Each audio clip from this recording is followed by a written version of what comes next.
Hello friends, I am doctor Kamla Upadhyay. आप सभी का टेंशन गॉन नोट्स चैनल में स्वागत है।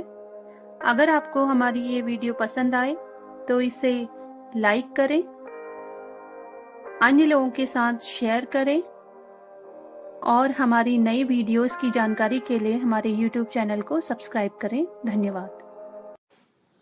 आज का लेक्चर माइकोप्लाज्मा निमोनी पर है। स्टूडेंट, इस स्पीशीज़ के बारे में जानने के पहले मेरा आप लोगों को सजेशन है कि आप इसके जीनस के बारे में यानी कि माइकोप्लाज्मा के बारे में आप पहले जानें। तो इसका वीडियो मैंने पहले ही टेंशन गॉन नोट्स में अपलोड कर दिया है, तो आप इसका पहले पार्ट 1 देख लीजिए। उसके बाद आपको ये जो माइकोप्लाज्मा निमोनी है इस पार्ट को आप देखेंगे तो आपको ये अच्छे से समझ में आएगा। और पार्ट 1 में मैंने माइकोप्लाज्मा निमोनी के बारे में और भी कुछ वहाँ पे कई सारी जानकारी वहाँ पे दी हुई है, तो आप उसे ज़रूर देखें। उसके बाद इस वीडियो को देखें। इस वीडियो में मैंने इसके किस तरह से इसके स्प्रेड होता है यानी कि किस तरह से इसका इन्फेक्शन फैलता है और इस डिज़ीज़ में क्या किस तरह का इन्फेक्शन होता है और इसके जो बैक्टीरिया हैं वो कैसे दिखाई देते हैं, इससे क्या क्या इन्फेक्शंस होते हैं, किन किन हमारे बॉडी पार्ट्स में इन्फेक्शंस होते हैं और इसको डायग्नोस कैसे करते हैं, इसका ट्रीटमेंट कैसे करते हैं और इससे कैसे प्रिकॉशन हम ले सकते हैं, उसके बारे में इस वीडियो में मैंने जानकारी दी है। तो चलिए शुरू करते हैं। इस सेगमेंट में आपको दो फिगर दिखाए गए हैं, फिगर 1 एंड फिगर 2।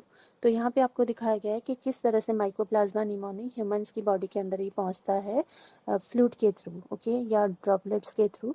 तो अगर ऐसी ड्रॉपलेट्स जिसमें माइकोप्लाज्मा निमोनी हो, अगर ये किसी तरह ह्यूमन उसको इनहेल करके अपनी बॉडी के अंदर उसके पहुँच जाता है तो ये ह्यूमंस की डिफरेंट बॉडी पार्ट्स में पहुँच के ये मेनली जो है ये रेस्पिरेटरी सिस्टम में ही ये अफेक्ट करेगा माइकोप्लाज्मा निमोनी। तो वही यहाँ पे दिखाया गया है। तो देखिए ये नोज से एंट्री करेगा और उसके बाद ये डिजीज़ क्रिएट करना शुरू करता है और जैसे फेरिंग्स में पहुँचा तो वहाँ पे ये फेरिंजाइटिस ये कॉज करता है।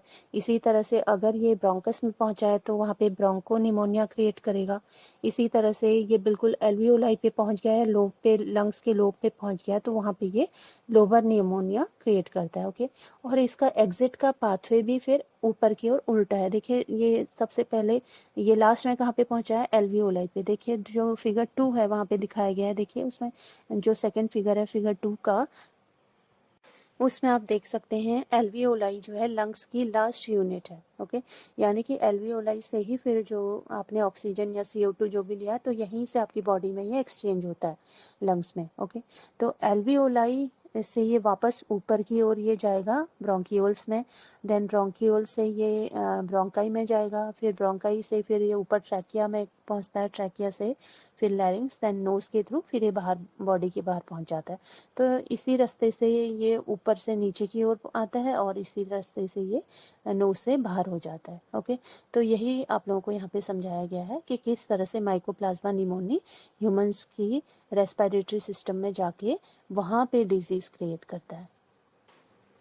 इस सेगमेंट में आपको ह्यूमंस में माइकोप्लाज्मा निमोनी की वजह से होने वाली डिजीज प्राइमरी एटिपिकल निमोनिया का इफेक्ट दिखाया गया है लंग्स में। तो आप देख सकते हैं कि लंग्स में इसमें किस तरह से घाव हो जाते हैं और लंग्स बहुत ही बुरी तरह से ये डैमेज कर देता है। तो वही यहाँ पे आप लोगों को दिखाया गया है। चलिए आगे बढ़ते हैं। इस फिगर में आपको इलेक्ट्रॉन माइक्रोग्राफ दिखाया गया है माइकोप्लाज्मा निमोनी के सेल्स का। तो जहाँ पे एरो मार्क किया गया है वो एरो इंडिकेट करते हैं इसके अटैचमेंट साइट को, कि जब ये किसी होस्ट सेल की सरफेस के साथ में या उसके रिसेप्टर के साथ में जुड़ता है तो इसका कौन सा पार्ट इसकी बॉडी का ये उस सरफेस रिसेप्टर के साथ में जुड़ेगा, तो वो यहाँ पे दिखाया गया है। और उस टाइम पे ये ग्लाइडिंग मोमेंट ये शो करता है। तो ये जो पॉइंट है इसी पॉइंट के थ्रू ये उस पर्टिकुलर होस्ट सेल की रिसेप्टर्स से जाके जुड़ेगा, ओके। तो वही यहाँ पे दिखाया गया है। तो आप लोगों को मैंने पिछले वीडियो में इसके बारे में काफ़ी कुछ और जानकारी दी है कि किस तरह से कौन सी प्रोटीन्स हैं जिसके थ्रू ये सेल की रिसेप्टर जो उसके रिसेप्टर हैं होस्ट सेल के उसके साथ में अपनी किस प्रोटीन से जुड़ेगा। तो वो जानने के लिए आप ज़रूर पहले वीडियो 1 को देख लें, इसके पार्ट 1 को देख लें, उसके बाद ही आप इस पार्ट को देखें ताकि आपको और ज़्यादा इस पर्टिकुलर स्पीशीज़ के बारे में आपकी नॉलेज और बढ़ेगी। ओके, तो चलिए आगे बढ़ते हैं। ये मैं आप लोगों के लिए छोड़ दे रही हूँ इस बात को कि कौन सी प्रोटीन है, आप उस वीडियो में चेक कीजिए उसको और यहाँ पे आप उसको ऐड करिए। ओके, चलिए आगे बढ़ें। अगर हम माइकोप्लाज्मा निमोनी के इन्फेक्शन की बात करें तो इसका जो इन्फेक्शन है ये मेनली कॉन्टाजियस रेस्पिरेटरी इन्फेक्शन के थ्रू होता है, यानी कि अगर आप किसी के कांटेक्ट में आ गए हैं जिसको इसका इन्फेक्शन है तो तब ये आपको आसानी से फैल सकता है, या फिर जो रेस्पिरेटरी ड्रॉपलेट्स हैं अगर वो हवा में है उसको आपने इनहेल कर लिया तो इस वजह से भी ये ड्रॉपलेट्स के माध्यम से भी ये फैलते हैं और ये एपिडेमिक्स भी फैला सकते हैं। और इसका एक और दूसरा नाम है एटिपिकल निमोनिया, भी इसको कहा जाता है माइकोप्लाज्मा निमोनी के इन्फेक्शन को, और दूसरा एक और नाम है इसका वॉकिंग निमोनिया। ओके, तो ये दो नामों से भी इसको जाना जाता है। और जो इसका नेम है एटिपिकल निमोनिया या अटिपिकल जो इसको वर्ड दिया गया है वो इस वजह से क्योंकि क्लिनिकल प्रेजेंटेशंस में जो इसका रिस्पॉन्स है ट्रीटमेंट के लिए वो बिल्कुल टिपिकल होता है इस निमोनिया का, और इसका जो प्रेजेंटेशन है वो वेरीड होने की वजह से या अलग अलग तरह से इसके शो होने की वजह से इसका जो डायग्नोसिस है वो बहुत ही लिमिटेड मेथड के थ्रू इसका डायग्नोसिस हो पाता है। तो मतलब कि अगर इसका इन्फेक्शन है तो इसको डायग्नोस करने के लिए बहुत सारे चैलेंजेस हैं, मतलब इसको आइडेंटिफाई करने के लिए, तो इस वजह से इसको जो है ये नाम दिया गया है एटिपिकल। ओके, तो इस वजह से पूरा नाम है इसका एटिपिकल निमोनिया। तो क्या होता है कि क्योंकि आप इसको एक्यूरेटली आप इसको आइडेंटिफाई नहीं कर पाते हैं तो इस वजह से जो पेशेंट है उनको प्रॉपर ट्रीटमेंट टाइम पे उनको नहीं मिल पाता है। ओके, और जैसे ही अगर ये बॉडी में पहुंच जाते हैं ये बैक्टीरियम तो ये जो लंग्स के टिश्यूज़ हैं वहाँ पे जाके ये अपना मल्टीप्लाई होना शुरू कर देते हैं जब तक कि ये पूरी तरह से लंग्स को ये पूरी तरह से इन्फेक्शन वहाँ पे क्रिएट ना कर दें। ओके, और कई बार जो माइकोप्लाज्मा का इन्फेक्शन है वो हो सकता है माइल्ड हो, लेकिन इसके सीवियर इफ़ेक्ट्स भी देखे गए हैं।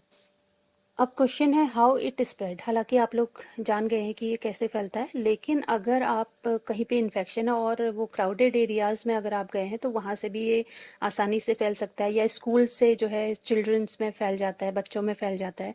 इसके अलावा कॉलेज कैंपसेस में से फैल सकता है या नर्सिंग होम से फैल सकता है। ओके, तो ये जो इन्फेक्शन है अगर इन्फेक्टेड पर्सन अपना कफ या फिर वो छींके तो इस तरह से मॉइस्चर जो है, मॉइस्चर जिसके साथ में जो उसके जो ड्रॉपलेट्स निकलेंगे छींकने के दौरान उसमें माइकोप्लाज्मा निमोनी होने की वजह से ये इन्फेक्शन सभी में हो सकता है। ओके, तो जो अनइन्फेक्टेड पीपल हैं इस तरह के इन्वायरमेंट में अगर वो गए हैं जहाँ पे कि कोई इफेक्टेड या अफेक्टेड पर्सन है तो वहाँ से उसको वो इन्फेक्शन लग सकता है। ओके, और वो बैक्टीरिया उसके साथ में उसके घर भी पहुँच सकता है। तो इस वजह से ये आसानी से जो है एक जगह से दूसरी जगह ये ट्रैवल कर सकता है और स्प्रेड हो सकता है। अब इसका पैथोजेनेसिस देखते हैं तो माइकोप्लाज्मा निमोनी जो है एक्सक्लूसिवली ह्यूमन पैथोजन है, यानी कि ह्यूमंस पे ही ये इफेक्ट करता है।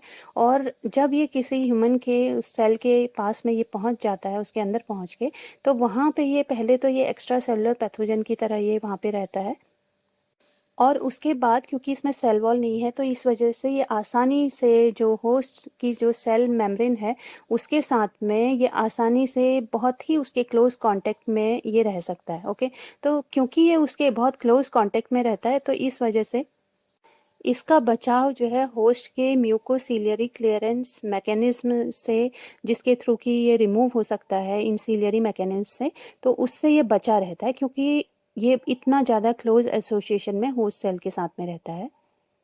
अब ये देखिए आगे क्या करता है, ये बैक्टीरियम क्या करेगा जब सेल के साथ में ये अटैच हो चुका है होस्ट सेल के साथ में, तो उसके बाद ये उसके रेस्पिरेटरी एपिथेलियल सेल्स को ये डैमेज करना शुरू कर देता है। और वहाँ पे कहाँ पे करेगा, ये जो रेस्पिरेटरी एपिथेलियल सेल्स की जो सीलियाँ हैं उसके बेस से उसको ये डैमेज करना शुरू कर देता है। ओके, तो इसकी इस एक्टिविटी से जो इन्नेट इम्यून रिस्पॉन्स है वो शुरू हो जाता है उस पर्टिकुलर होस्ट सेल का। ओके, जिसकी वजह से वहाँ पे लोकल साइटोटॉक्सिक इफेक्ट्स वहाँ पे प्रोड्यूस होने बनने शुरू हो जाते हैं। सो स्टूडेंट, जो माइकोप्लाज्मा निमोनी है ये एक यूनिक तरह का वायरुलेंस ये प्रोड्यूस करता है या वायरुलेंस फैक्टर ये प्रोड्यूस करता है, जिसे कि community acquired respiratory distress syndrome कहा जाता है। ओके, यानी कि CARDS इन शॉर्ट इसको कहा जाता है। CARDS टॉक्सिन्स ये प्रोड्यूस करना शुरू कर देता है, और जो CARDS टॉक्सिन्स है ये मोस्टली इस बैक्टीरिया को इसके कॉलोनाइजेशन के लिए और इसके पैथोजेनिक पाथवेज के लिए इसको हेल्प करता है, और इस वजह से जिस भी पर्टिकुलर सेल के पास में या टिश्यूज़ में ये रहता है वहाँ पे ये इन्फ्लेमेशन ये क्रिएट करता है। इसके अलावा ये एयरवे डिसफंक्शनिंग भी करता है, यानी कि जो जिससे कि आप सांस ले रहे हैं, जैसे आपके थ्रोट वगैरह है, जो आपकी रेस्पिरेटरी ट्रैक्ट वगैरह हैं, तो वहाँ पर भी उन को ये ब्लॉक करने की कोशिश करता है। ओके, क्योंकि वहाँ पे फिर ये इन्फ्लेमेशंस वगैरह क्रिएट करना शुरू करता है और उन पर्टिकुलर सेल्स को ये डिस्ट्रॉय करना शुरू कर देता है। अब देखो, पहले तो जो माइकोप्लाज्मा निमोनी है ये पहले तो जो है किसी भी रेस्पिरेटरी एपिथेलियल सेल्स के उसके सरफेस पे जाकर के ये रहता है। ओके, लेकिन लेटर ऑन ये दूसरे टिश्यूज़ में भी फिर ये इन्वेट करना शुरू कर देता है, फिर वहाँ उनके अंदर जाके फिर वहाँ पे रेप्लिकेट करता है इंट्रासेलुलरली। ओके, तो इस तरह से ये अलग अलग जगहों पे जा कर के ये अपना जो इफ़ेक्ट है वो शो करना ये शुरू कर देता है, वहाँ डैमेज करना शुरू कर देता है। इसके अलावा ये एंडोसाइटोसिस के जरिए होस्ट सेल के अंदर भी ये पहुंच जाता है और वहाँ पे अलग अलग तरह की ये डिजीजेस क्रिएट करता है। जैसे वहाँ पे अगर ये होस्ट सेल के अंदर पहुंच गया है तो वहाँ पे लेटेंट और क्रोनिक डिजीज स्टेट ये ले आता है उस पर्टिकुलर सेल की। इसके अलावा ये होस्ट सेल के इम्यून सिस्टम को भी ये डिस्टर्ब करता है, और साथ ही साथ ये अगर कुछ ड्रग्स थेरेपी चल रही हैं तो उन थेरेपीज को भी ये डिस्टर्ब कर सकता है या वहाँ पे इंटरफेयर कर सकता है। आइए अब इसके सिम्टम्स की भी बात कर लें कि अगर ये माइकोप्लाज्मा का इन्फेक्शन है तो वो पता कैसे चलेगा।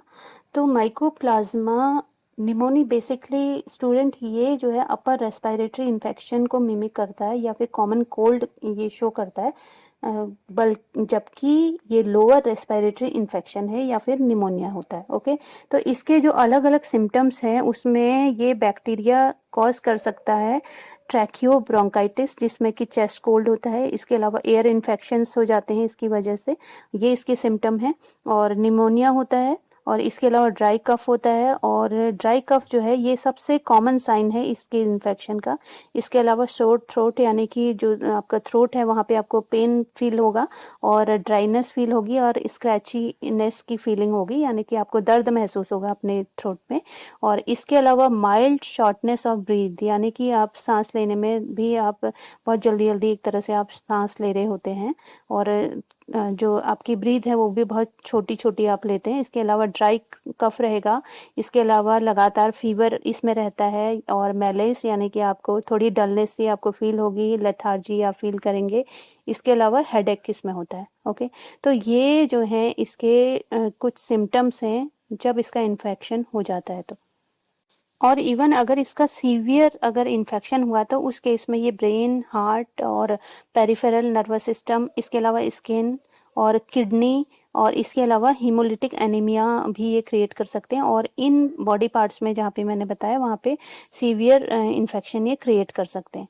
ओके, और इसका जो रेयर केसेस में ये माइकोप्लाज्मा निमोनी जो है ये फैटल हो सकता है, लेकिन वो बहुत रेयर केसेस है।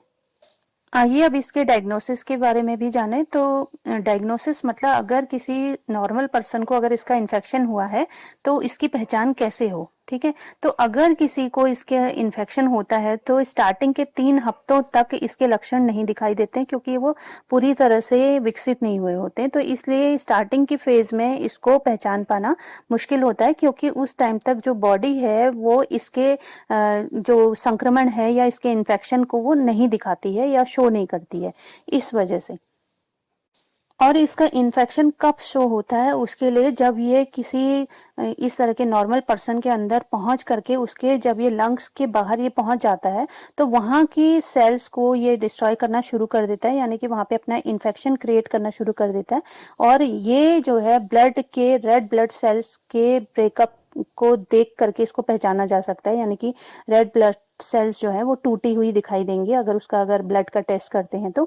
इसके अलावा स्किन में रैशेस दिखाई देंगे या लाल चकत्ते स्किन में दिखाई देते हैं। इसके अलावा आपको जो अपने जोड़ हैं वहां पर भी इसका इन्वॉल्वमेंट महसूस होता है, यानी कि दर्द या इस तरह का कुछ महसूस होगा वहां पे।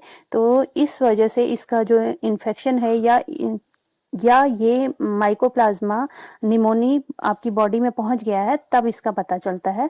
और ये जो स्टार्टिंग के जो इन्फेक्शन है, जब ये दिखाई देने शुरू हो जाते हैं तो उसके बाद जब टेस्ट कराते हैं तो उसके 3 से 7 दिन बाद, यानी कि जब ये बॉडी में घुस चुका है उसके बाद जब ये लक्षण दिखाई दिए गए हैं तो 3 से 7 दिन बाद जब आप अपना मेडिकल चेकअप करेंगे तो वहां पे आपको इसकी प्रेजेंस का पता चल जाता है।